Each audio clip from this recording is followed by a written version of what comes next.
आज हम आपके लिए आमलकी एकादशी की व्रत कथा लेकर आए हैं। फागुन मास में शुक्ल पक्ष में आने वाली एकादशी को आमलकी एकादशी कहा जाता है। सभी एकादशियों में इसका विशेष महत्व है। यह तब की बात है जब श्री ब्रह्मा जी की उत्पत्ति हुई, तो वे बड़े जिज्ञासु थे कि उनकी उत्पत्ति कैसे हुई। इसलिए वे तपस्या पर बैठ गए। उनकी तपस्या से प्रसन्न होकर श्री विष्णु भगवान ने उन्हें दर्शन दिए, जिसे देखकर उनकी आंखों से अश्रु बहने लगे और उनके अश्रुओं की धारा श्री कृष्ण भगवान के चरणों पर जा गिरी।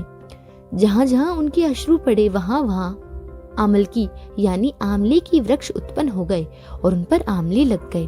तभी से श्री विष्णु भगवान को आंवला बड़ा ही प्रिय है।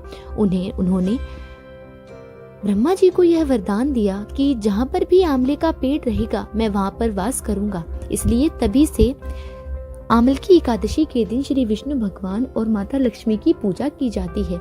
श्री विष्णु भगवान कहते हैं कि मैं तिथियों में एकादशी और वृक्षों में पीपल हूँ। जो भी व्यक्ति मेरी एकादशी के दिन व्रत एवं पूजन करेगा उसकी मनोकामना मैं पूरी करूंगा।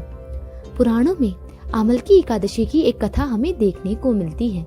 एक बार की बात है, एक शिकारी शिकार कर अपने परिवार का पालन पोषण किया करता था। आज एकादशी का दिन था। सभी व्यक्ति धार्मिक कामों में लगे हुए थे, लेकिन उसका ध्यान केवल शिकार करने में था।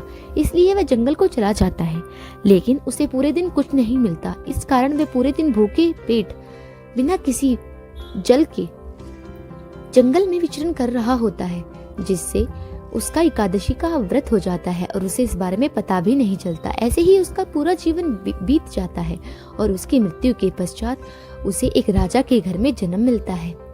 तो इसी प्रकार जो व्यक्ति जाने या अनजाने में भी अगर एकादशी का व्रत कर लेता है, उसकी सभी पाप दूर हो जाते हैं और उसे मोक्ष की प्राप्ति हो और उसका जीवन सुधर जाता है।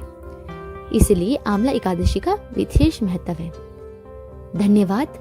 तो यह थी आंवला का एकादशी की व्रत कथा। इसको आंवला एकादशी भी बोला जाता है।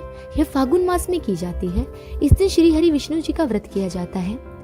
धन्यवाद। आपसे फिर मिलेंगे किसी और कथा के साथ।